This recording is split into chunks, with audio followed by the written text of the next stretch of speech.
Hi, my name is Alvaro Lopez. Today I'm going to be speaking about refrigeration. When was the first time refrigeration was introduced?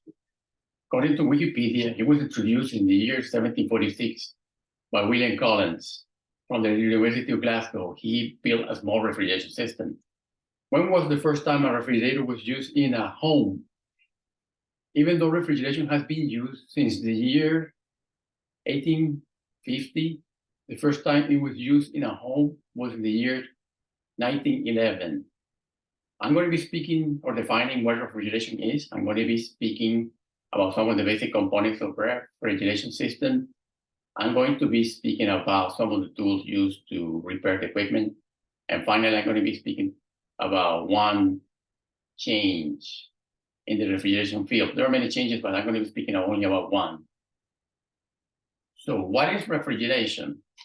Refrigeration is moving heat from one space and putting it into another one. Basically, getting rid of heat. One of the basic components of refrigeration is the refrigerant. The refrigerant is a chemical that travels around the system in cycles. This right here is a basic refrigeration system.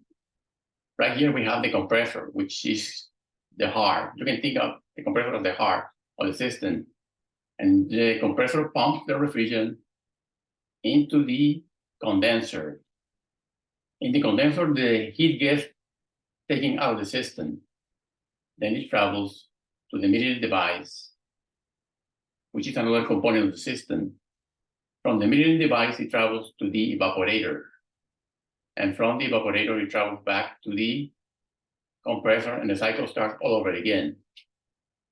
When you think about water, water changes into three different states: solid, liquid, and gas. In the case of the refrigerant, it only changes from two states, from liquid to gas, and from gas to liquid. For example, right here in the compressor, the refrigerant is in a gas state. As it reaches the condenser, it reaches it in a gas state.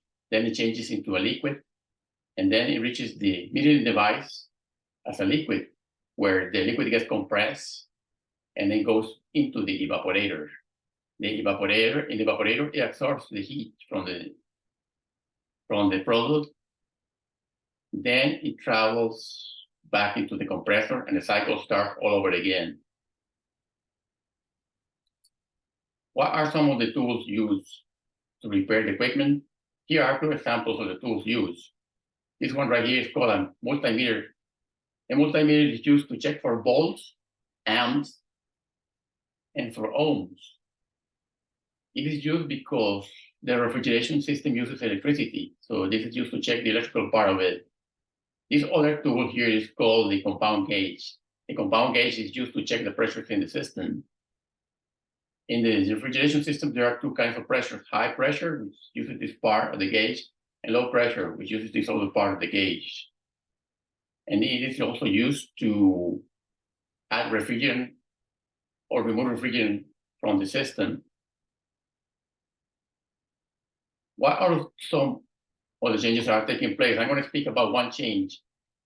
Since some of the refrigerants are harmful for the environment, the EPA, the Environmental Protection Agency, has banned some of them.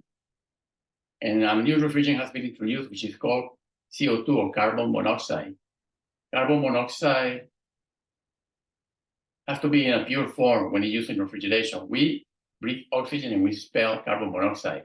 According to thermal science and engineering process, the superior thermal physical properties of CO2, in addition to the non-toxicity and non-flammability, is a better alternative for potential use in supermarkets.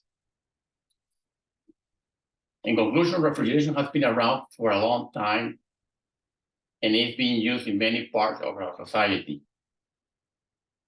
The basic components of our refrigeration system are the compressor, which is the heart of the system. It pumps the refrigerant that goes around the cycle. The condenser, where heat is expelled out of the system. The evaporator, where the heat is absorbed. And the metering device that compresses the liquid. The new refrigerant that is being used these days is called CO2. And some of the tools used in the field are the multimeter and the compound gauge. Thank you for listening.